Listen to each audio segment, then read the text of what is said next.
రాజకీయం అనగానే అసలు యువతలో ఒక రకమైనటువంటి ద్వేషభావం అనాలో లేకపోతే హేయ భావం అనాలో తెలియదు కానీ ఒక రకమైన దూరం ఏర్పడిపోయింది కదా సార్. అసలు దానికి కారణం ఏంటి? అంటే ప్రస్తుతం ఉన్న రాజకీయ వ్యవస్థని యువత ఎందుకు ఇష్టపడట్లేదు రావడానికి? అంటే ఇక్కడ రాజకీయ వ్యవస్థలో మనం స్వతంత్రం వచ్చిన తర్వాత నుంచి లేదు ఒక 40 సంవత్సరాలు 30 సంవత్సరాలు వెనక్కి పోయి చూసుకున్నా ఆనాటి రాజకీయ పరిస్థితుల్లో వాతావరణం ఇవాళ లేదు. ఆ రోజు రాజకీయ నాయకులు అంటే సేవాభావంతో రాజకీయాలకి వచ్చేవాళ్ళు. మనం ప్రజలకు సేవ చేయాలి అని. అతను అవినీతి చెయ్యాలని మాత్రం రాడు అప్పట్లో సేవ చేయాలని వచ్చాడు. అలాగే ఎన్నికల్లో ఎలక్షన్ కమిషన్ ఏదైతే నిర్దేశించి ఉంటుందో ఇంత ఖర్చు పెట్టచ్చని అందులో సగం కూడా పెట్టలేని పరిస్థితులు అప్పట్లో ఉండేటివి. ఓకే, ఎలక్షన్ కమిషన్ ఒక బడ్జెట్ ఇంత అంటే దాంట్లో సగం కూడా వాళ్ళకు పెట్టలేని పరిస్థితుల్లో ఆ రోజు రాజకీయ నాయకులు కాళ్ళకి చెప్పులు కూడా లేకుండా తిరిగి ఇంటింటికి పోయి ఓట్లు అడిగిన సందర్భాలు కూడా ఉన్నాయి. అలాంటి రాజకీయ నాయకులు రాను రాను కాలక్రమేణా ఏమైపోయిందంటే ఒకటి అప్పట్లో కేవలము జాతీయ రాజకీయ పార్టీలే ఉండేటివి, ప్రాంతీయ పార్టీలు ఉండేటివి కాదు. సరే రాను రాను చట్టాలన్నీ మారిపోయాయి, ప్రాంతీయ పార్టీల ఆవిర్భావం జరిగింది. జాతీయ పార్టీల కంటే ఇవాళ ప్రాంతీయ పార్టీల యొక్క ప్రభావము ఎందుకు ఎక్కువగా ఉంది? ఎందుకు ప్రాంతీయ పార్టీలను ప్రజలు దగ్గరికి తీస్తున్నారు అంటే అందులో అవినీతి ప్రవేశించింది, కులము ప్రవేశించింది, స్వార్థము ప్రవేశించింది. అంటే మూడు వచ్చేసాయి అందులోకి. అవినీతి, కుల రాజకీయం, స్వార్థ రాజకీయం వచ్చేసినాయి. వచ్చిన తర్వాత ఏమైపోయింది? అరే మన కులస్తుడు ఓటేద్దాము అనేటువంటి పద్ధతిలో ఇవాళ ఆలోచన విధానం మారింది ఓటర్స్లో కూడా. రెండోది ఏంటంటే ఇప్పుడు రాష్ట్ర అభివృద్ధో దేశ అభివృద్ధో లేకపోతే దేశ సమగ్రత గురించో జాతీయ భావాల గురించో ఇవాళ ప్రజలు ఆలోచించడంలే. నాకేమి చేశావు, వ్యక్తిగతంగా మా కుటుంబానికి నాకేం చేశావు, నాకేమి ఇచ్చావు, అదే నాకేం చేశావంటే నాకేమి ఇస్తావు, నాకేం చేస్తావు అనేటువంటి ఆలోచన పెరిగింది. ఇక ఏమో రాష్ట్రం ఏమైపోతే ఏమి, దేశం ఏమైతే ఏమి, ఇంటి ముందర కాలువలు లేకపోయినా మురుగు కాలువలు, రోడ్ల మీద నీళ్లు పారుతున్నా ఇక్కడ రాజకీయ నాయకులు వీటిని ఎందుకు పట్టించుకోరు అని అడిగే వాళ్ళు లేరు. ఇప్పుడు మా ఇంటికి వచ్చి ఏమిస్తావు అనే వాళ్ళే ఉన్నారు. ఎందుకు బటన్ నొక్కే కార్యక్రమం పెట్టాల్సి వచ్చింది? అదే కారణం, ప్రజలు అలా ఆదరిస్తారు అని అనుకున్నారు. ఇక్కడ అంతేకాకుండా ఏమైపోయిందంటే ఈ ప్రత్యేకించి అంటే ఇప్పుడు జాతీయ పార్టీల పరిస్థితి కూడా అలాగే ఉంది ఒకప్పటి కంటే. రాజకీయాల్లోకి ఏదైనా చదువుకొని ప్రజాసేవ చేద్దాము అనేటువంటి విధానంలో ఉండే వ్యక్తులు వచ్చి అవగాహనతో రాజకీయాల్లోకి వచ్చి పనిచేస్తూ ఉంటే వాళ్ళు ఏదైనా ప్రజలకు సేవ చేస్తారు అనుకుంటారు. ఇవాళ ఏమైపోయింది? డబ్బులు ఎవరి దగ్గర ఉన్నాయి, తర్వాత రియల్ ఎస్టేట్ వ్యాపారస్తులు, కంపెనీలు నడిపేవాళ్ళు, ఫార్మాస్యూటికల్ కంపెనీ ఓనర్లు, మొత్తము ఇవాళ ఎవరిని 195% మంది వ్యాపారవేత్తలే కనిపిస్తారు మనకు రాజకీయాలు. ఏంటి? టికెట్ ఇవ్వడానికి పార్టీ ఫండ్ ఇవ్వాల, టికెట్ వచ్చిన తర్వాత గెలవాలి అంటే డబ్బు ఖర్చు పెట్టాలి, గెలిచిన తర్వాత పదవులు కావాలంటే ఏ పదవి కావాలన్నా మళ్ళీ పార్టీ ఫండ్ ఇవ్వాలి. ఇంత దౌర్భాగ్యమైన పరిస్థితి ఎప్పుడైనా ఉండిందా? పదవులు ఇవ్వాలంటే కూడా డబ్బులు ఇవ్వాలి. ఆఖరికి గెలిచిన ఓట్లతో మనకి ఒక పదవి కావాలి, ఓ మంత్రి పదవి కావాలని డబ్బులు ఇచ్చి పదవి కొనుక్కునే పరిస్థితిలో ఉన్నారు. పార్టీ ఫండ్ ఏమి ఇస్తావు, నువ్వు ఇంత ఇస్తావా అంత ఇస్తావా, ఇది వాళ్ళ నడుస్తున్నప్పుడు వచ్చినటువంటి వాళ్ళు నీతి పరులుగా ఎలా ఉంటారు? చాలామంది చూసాం కదా సోషల్ మీడియాలో, గెలిచి వచ్చినట్టే వాళ్ళు ఎవరో ప్రశ్న వేస్తే ఆఫ్ ది రికార్డు ఏదో ఓపెన్గానే చెప్పారు, నేను 10 కోట్లు ఖర్చు పెట్టుకొని వచ్చా, ఆ 10 కోట్లు నేను సంపాదించుకోకపోతే ఎట్లా? అంటే నేను మా కుటుంబ సభ్యులకు నేను అన్యాయం చేయమంటావా? సంపాదించుకుంటా. నేను ఏమైనా దేశ సేవ చేయడానికి ఖర్చు పెట్టానా 10 కోట్లు? నేను సంపాదించుకుంటా, నా ఇష్టం. అంటే ఇప్పుడు రాజకీయం పూర్తిగా వ్యాపార ధోరణే కదా సార్ మీరు చెప్పిన దాని ప్రకారం? పక్కా కమర్షియల్.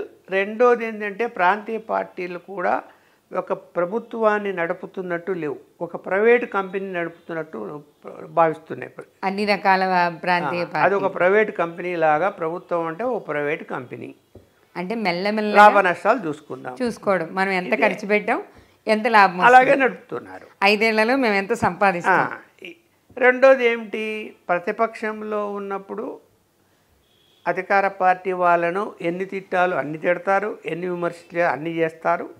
తిరిగి వాళ్ళ అధికారంలోకి వస్తే వాళ్ళకు మించిన అవే తప్పులు వీళ్ళు కూడా వేస్తారు. వాళ్ళు 100% చేసి 200% చేస్తున్నారు. ఇప్పుడు ఏదైతే ఇది తప్పని చెప్పారో వాళ్ళ దగ్గరికి వచ్చేసరికి ఇది పెరిగి మరీ చేస్తారు. ఏమయ్యా నువ్వు ఒకప్పుడు ఇలా చెప్పావు, ఇక్కడికి వచ్చిన తర్వాత ఎలా మాట్లాడుతున్నావని మీడియా సంస్థలు చెప్పినా, లేదా సోషల్ మీడియాలో ఆ యొక్క వాళ్ళు మాట్లాడిన వాటినే ప్రసారం చేసినా ఎవ్వరు పట్టించుకునే పరిస్థితి లేరు. పెట్టుకుంటే పెట్టుకోని అంతే, ఏం చేయగలుగుతారు అనేటువంటి ధోరణిలో ఇవాళ రాజకీయాలు నడుస్తున్నాయి. చూస్తున్నాం కదా ఆంధ్రప్రదేశ్లో. అలాగే ఏంది పార్టీ ఫిరాయింపులు. ఇప్పుడు ఎంత స్వార్థంతో ఉన్నారంటే, అరే ఒక రాజకీయ పార్టీలు టికెట్ తీసుకొని అంటే బీఫామ్ పొంది పోటీ చేసి నువ్వు గెలిచి ఒకవేళ ఆ పార్టీ అధికారంలోకి రాకపోతే ఇంకో పార్టీ అధికారంలోకి వస్తే నువ్వే ఆ పార్టీలో చేరుతావా? కానీ సార్ ఇక్కడ ప్రజలు కానీ ఆహ్వానిస్తున్న పార్టీలు కానీ, ఇప్పుడు మీరు చెప్తున్న ఈ అంశమే మేము ముందుగా అడగాలనుకున్నాం. ఒక పార్టీలో మీరు అన్నట్టు బీఫామ్ తీసుకొని టికెట్ తీసుకొని సదరు ఈ వ్యక్తి గెలిచి ఉండొచ్చు, పార్టీ ఓడిపోయి ఉండొచ్చు. వెంటనే ఈయన ఇంకో పార్టీలోకి వెళ్తున్నప్పుడు ప్రజలు దాన్ని వ్యతిరేకించట్లేదు. ముఖ్యంగా ఆహ్వానిస్తున్న పార్టీ ఏదైతే అధికారంలో ఉందో ఆ పార్టీ వాళ్ళు వీళ్ళని ఎలా తీసుకుంటారు? తీసుకోకూడదనే నియమ నిబంధనలు రాజకీయాల్లో లేవా? అంటే పార్టీ ఫిరాయింపుల చట్టం ఉంది, అది బలహీనంగా ఉంది ఆ చట్టం. ఓకే, ఆ యొక్క చట్టం ఎంత బలహీనంగా ఉందంటే, ఇప్పుడు 2/3 మెజారిటీ ఉంటే అసలు ఆ పార్టీనే అంటే లెజిస్లేటివ్ పార్టీనే ఇంకో పార్టీలో విలీనం చేయొచ్చు. ఓకే, అంటే అలా జరిగింది కదా, చేసేయచ్చు, అయిపోయింది. మనం అలాంటి పార్టీలను కూడా చూసాం. మామూలుగా ఏంటి, ఒకవేళ పార్టీ మారితే ఖచ్చితంగా ఫిరాయింపుల చట్టం వర్తిస్తుంది, అది ఎస్టాబ్లిష్ చేయాలి. పార్టీ నేను ఈ పార్టీ వదిలి ఆ పార్టీలో చేరినట్టు ఆయన ప్రకటించితే ఫిరాయింపుల చట్టం కింద వస్తుంది. ఇప్పుడు అదే ఫిరాయింపుల చట్టం కింద స్పీకర్కు తెలంగాణలో కంప్లైంట్ ఇచ్చారు 4 మీద. అవును, ఇస్తే స్పీకర్ నిర్ణయం తీసుకోకుండా పక్కన పడేశాడు. దాన్ని పక్కన పడేసినప్పుడు హైకోర్టుకి వెళ్ళింది.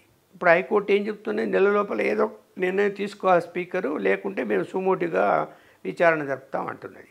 కాబట్టి ఇప్పుడు ఆయన తీసుకోవాల్సి వస్తుంది. ఇప్పుడు ఏంటంటే స్పీకర్ విచక్షణ మీద కూడా ఆధారపడి ఉంది. ఓకే, ఇప్పుడు సరే పార్టీలో ఈ పార్టీల గురించి ఇంకో పార్టీలో చేరినా, పార్టీ ఫిరాయించినా అక్కడ మంత్రి పదవులు కూడా పొందుతున్నారు. ఇంకెంత దౌర్భాగ్యం చూడండి. అదే సార్, ఇప్పుడు ఆ పార్టీలో ఉన్న వ్యక్తులు కూడా వీళ్ళు వస్తున్నారు సరే, ముందుగా ఆ పార్టీలో ఉన్న వ్యక్తులు కష్టపడి ఎన్నో సంవత్సరాలుగా పార్టీ కోసం సేవ చేసిన వ్యక్తులు, అందరూ కాకపోయినా కొంతమంది అయినా పాతకాల భావజాలంతో ఉన్నవాళ్ళు ఉంటారు కదా, వాళ్ళు కూడా మీరు వేరే పార్టీ వాళ్ళని ఆహ్వానించి వాళ్ళకి ఎలా మంత్రి పదవులు ఇస్తున్నారు అని చెప్పి సొంత అధిష్టానాన్ని ప్రశ్నించే స్థితిలో రాజకీయం లేదా? ప్రశ్నిస్తున్నారు ఇంటర్నల్గా. కానీ ఒకవేళ అలా బయటకు వచ్చి ప్రశ్నిస్తే పార్టీ నుంచి సస్పెండ్ చేసి తీసేస్తారు. ఇష్టం ఉంటే ఉండు, లేకపోతే పోమంటారు. ఇప్పుడు అలా అయిపోయింది అంతే, రాజకీయం అలా అయిపోయింది. ఇప్పుడు పోనీ మీరు అన్నట్టు వాళ్ళు పార్టీ మారాడు, మంత్రి పదవిలో ఉన్నాడు, కానీ అసెంబ్లీ రికార్డ్స్లో ఆయన ఏ పార్టీ నుంచి గెలిచాడో ఆ పార్టీ పేరు మాత్రమే వస్తుంది ఆ లిస్టులో. ఓకే, అసెంబ్లీ రికార్డ్స్లో. మరి ఎంత ఎంత ఎంత అంటే పార్టీ ఫిరాయింపుల చట్టము ఎంత బలహీనంగా ఉందో చెప్పండి. అసలు ఎంత దయనీయ స్థితిలో అంటే ఒక సదరు పార్టీకి మంత్రిగా ఆయన అసెంబ్లీలో కూర్చుంటే కానీ అసెంబ్లీలో మాత్రం ముందు ఏ పార్టీ అదే వస్తుంది. ఇవాళ తెలంగాణలో అరికపూడి గాంధీ బీఆర్ఎస్ నుంచి గెలిచి కాంగ్రెస్లో చేరాడు అని మనం చూసాం ఫోటోలు అవన్నీ. అయితే అతను నేను చేరినట్టు అతనే ప్రకటించలే. ఇవాళ ఏం చేసిండ్రు, మామూలుగా పిఎస్సి అంటే పబ్లిక్ అకౌంట్ కమిటీ యొక్క చైర్మన్ పదవి ప్రతిపక్ష పార్టీలకు ఇవ్వాలి రూల్ ప్రకారం. ఇప్పుడు అతనికి ఇచ్చారు. అతనికి ఇచ్చి బీఆర్ఎస్ వాళ్ళు ఏమంటున్నారు, అతను కాంగ్రెస్లో చేరాడు అధికార పార్టీలో అని ఎలా ఇస్తావు అంటున్నారు. అరికపూడి గాంధీ ఏమంటున్నాడు, నేను కాంగ్రెస్లో చేరడం లేదు భయ్, నేను మీ బీఆర్ఎస్లోనే గెలిచాను, బీఆర్ఎస్లోనే ఉన్నా, కాకపోతే నా యొక్క నియోజకవర్గ అభివృద్ధి కోసము ముఖ్యమంత్రితో కలిసి పనిచేయాలనుకున్న తప్ప నేను టెక్నికల్గా బీఆర్ఎస్ ఎమ్మెల్యేనే అంటున్నాడు. వాస్తవం అది, అసెంబ్లీ రికార్డులో అది అలాగే ఉంది అంతే.